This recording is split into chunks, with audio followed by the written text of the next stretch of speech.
In today's quick tutorial, we'll show you how to add, move and remove tiles in an SAP S HANA system.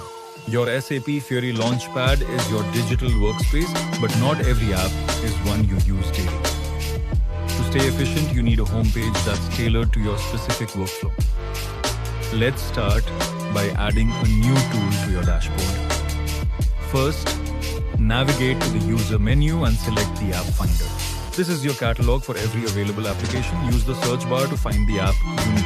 Once you've located it, click the pin icon or the add tile button. A menu will appear asking where you'd like to place the tile. You can select one group or multiple. A check mark confirms your selection and the pin icon will change color to show it's now active on your homepage. Need more organization?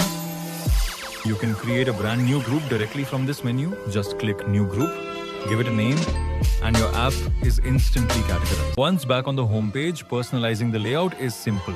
To change the order of your apps, just click and drag a tile to your preferred spot. You can even drag tiles between different sections to prioritize your most important tasks.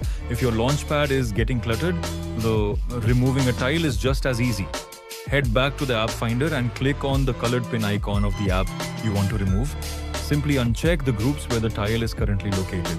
Once you click close, the tile is removed from your homepage, but don't worry, it's still available in the catalog whenever you need it again. And that's it. With just a few clicks, you've built a workspace that works for you.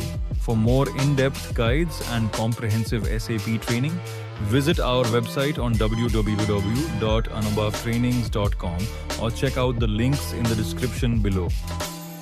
Happy processing. Thanks for watching.